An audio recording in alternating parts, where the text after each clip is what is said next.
Rasa senang sedikit. Kenapa hanya sedikit? Belum. Ya. Sedikit-sedikit tambah maksudnya. Ya, MIPA itu agak gelisah sedikit dah. Karena mereka banyak pengeluaran baru. Tak ditangkap begitu jelas di mana lagi kita mau ambil. Sebelum ke tempat ini, kami sempat mengikuti proses kegiatan Koperasi Hutan Jaya Lestari dalam memanen hasil hutan di atas tanah milik masyarakat.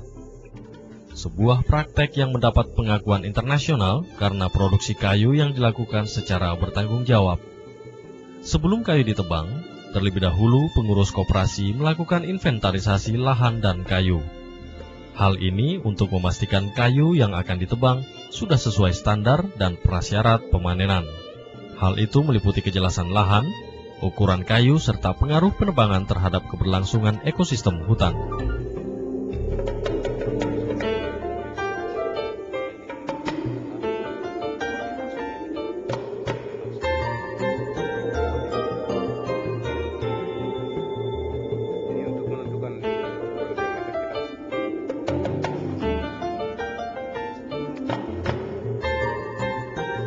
Usai kegiatan itu, kami pun sempat melakukan verifikasi hasil tebangan. Deretan angka dan nomor yang tergurat pada setiap batang hasil tebangan bukan tanpa alasan. Kayu yang sudah setengah diolah ini misalnya, masih dapat dilacak asal lahan bahkan asal pohonnya. Hal itu terlihat dari setiap tunggak jati yang ada. Setelah dilakukan penebangan, setiap tunggak dilumuri guratan cat yang menandakan ukuran pohon serta pemilik lahan. Terkait dengan potensi wisata air panas ini, Ketua Koperasi Hutan Jaya Lestari yang berniat mengelola seluruh lahan negara di Kabupaten Konawe Selatan, meliputi areal wisata air panas Rumbalaka, mengaku akan bekerja sama dengan masyarakat Kaindi, khususnya Forkemas Kaindi. Memanfaatkan kayu dengan jalan melanggar aturan kerap terjadi atas motivasi peningkatan kesejahteraan. Memandang potensi dan masalah hutan ini berlandas pada pola sosial forestry, Koperasi Hutan Jaya Lestari yang berkedudukan di Desa Lambakara, Kecamatan Lainea, terus mensosialisasikan program usahanya.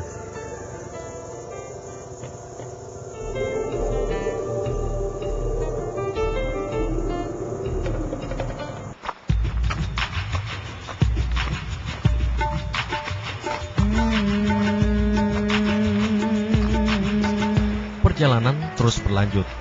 Semakin dekat dengan areal lokasi pemandian air panas peninggalan Jepang ini, kami semakin penasaran seperti apa rupa lokasi itu. Mungkin seperti Anda, kami pun menduga-duga bentuk kawah yang membuat aliran sungai terus hangat sepanjang waktu. Setelah berjalan sekitar 2 km dari poros jalan Desa Kaindi, kami akhirnya sampai di lokasi yang telah kami tuju.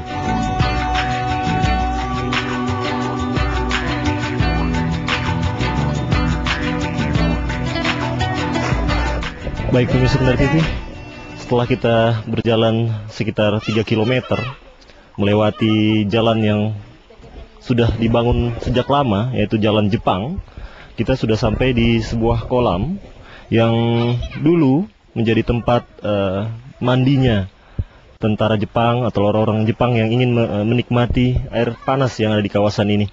Namun kondisi yang sudah sedikit memprihatinkan kemudian dibenahi oleh beberapa warga yang ingin kembali mengenang masa-masa kejayaan tempat ini.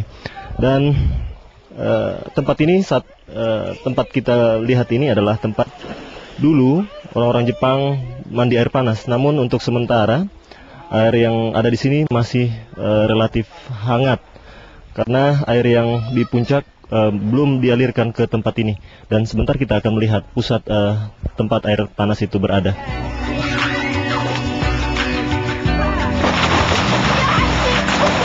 Kendati sempat diperbaiki, namun kolam yang terbentang persegi panjang dengan bangunan fisik seluas 7 x 14 meter ini kurang lebih masih sesuai bentuk aslinya.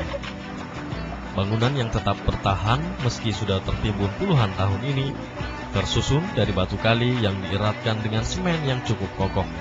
Terbukti, bangunan yang telah tertimbun dan di atasnya sempat tumbuh jati reboisasi, kolam tidak sampai rusak parah.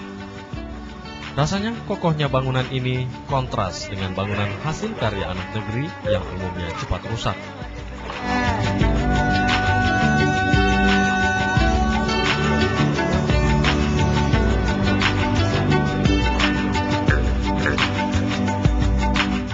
Minagawa Yasunori, seseorang berkebangsaan Jepang yang kebetulan bersama kami, sedikit membantu memahami fungsi kolam ini.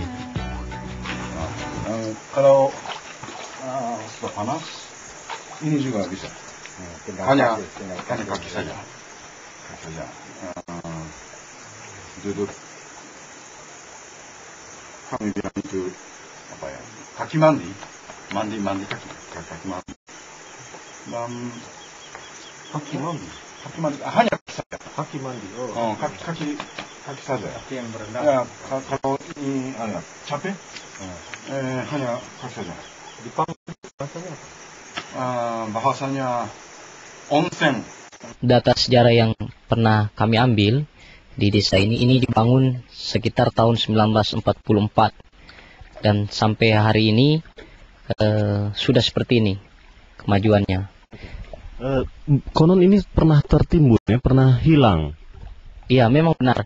Jadi sejak tahun 45 semenjak Jepang meninggalkan bumi Indonesia menurut sejarah, tempat ini juga sudah ditinggalkan otomatis tidak ada pemukiman di sini, tidak ada kegiatan masyarakat dan tempat ini menjadi terlantar. Nah, setelah sekian lama kemudian tempat ini rata dengan tanah karena timbunan baik itu karena pengaruh alam maupun kegiatan masyarakat yang dalam program pembangunan hutan tanaman industri dan reboisasi oleh Departemen Kehutanan itu kemudian ini dijadikan salah satu wilayah. Nah, nanti setelah tahun 2004 saya beserta beberapa orang yang juga merupakan generasi muda kampung ini membentuk sebuah lembaga yang konsen untuk mempromosikan objek wisata ini, namanya Hanabi Center.